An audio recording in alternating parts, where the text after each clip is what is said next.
السلام علیکم ناظرین، آپ دیکھتے ہیں ہم لوگوں کی آواز کو آپ لوگوں تک پہنچاتے ہیں۔ ان لوگوں میں ہمارے پاس معاشرے کی بیٹیاں بہنیں آتی ہیں جو اپنے مسائل کو لے کے آتی ہیں، ان کی آواز کو ہم آپ تک پہنچانا اپنا اخلاقی فرض سمجھتے ہیں۔ یہ جو بہن کافی مجبور حالت میں ہمارے پاس آئیں، تو آئیے ان کے جو بھی معاملات ہیں جان لیتے ہیں۔ السلام علیکم۔ وعلیکم السلام۔ اچھا بہن، مجھے بتائیے گا کیا مسئلے مسائل ہیں جن کی وجہ سے آپ پریشان ہیں؟ جی، میں سید گھرانے سے تعلق رکھتی تھی اور میرے والد صاحب جو تھے وہ کسی بیماری کی وجہ سے ان کی ڈیتھ ہو گئی انفارچونیٹلی۔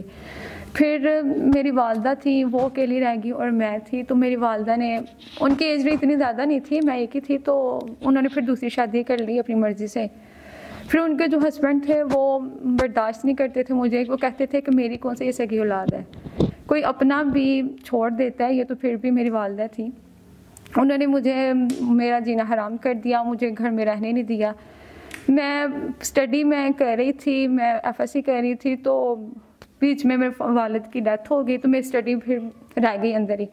مجھے پڑھنے کا بہت شوق تھا، میرا بچپن سے ہی میری خواہش تھی کہ میں ڈاکٹر بنوں اور لوگوں کی خدمت کر سکوں، ان کا علاج کر سکوں، کیونکہ مجھے بچپن سے ہی لوگوں کی ہیلپ کرنا بہت اچھا لگتا ہے۔ تو اب جیسے کہ حالات تھے تو وہ اب میں کر نہیں سکی، کیونکہ اکیلے لڑکی کچھ بھی نہیں کر سکتی جب تک اس کے سر پہ سپورٹ کرنے والے اس کے گارڈین ہی نہ ہوں۔ میرے تو گارڈین پھر بھی ایک تو چلے گئے، ایک تو جو والدہ تھی انہوں نے ویسے ہی دوسری شادی کر لی۔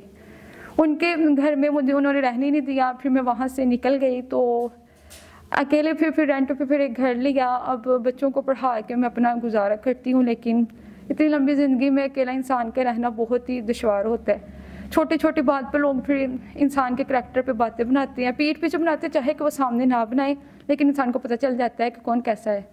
تو اسی وجہ سے پھر میں نے سوچا کہ پھر ایک ایسا سنسیئر پرسن جو مخلص ہو اور انسان کو سمجھ بھی سکے اور اس کا ساتھ بھی دے سکے۔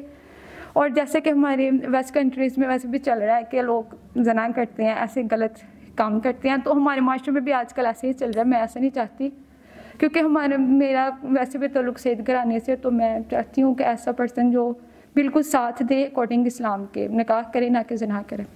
ناظرین، بہن نے تمام تر وضاحت کر دی۔ کوئی ایسا انسان جو ان کے معاملات زندگی اور ضروریات زندگی دونوں کو اگر پورا کر سکتا ہے تو وہ ان سے نکاح کر سکتا ہے۔ تو ہم امید کرتے ہیں کہ نیک انسان ہی نکاح کرے گا۔ تو اس کے ساتھ اپنے میزبان نواب احمد کو دیں اجازت۔ خدا حافظ۔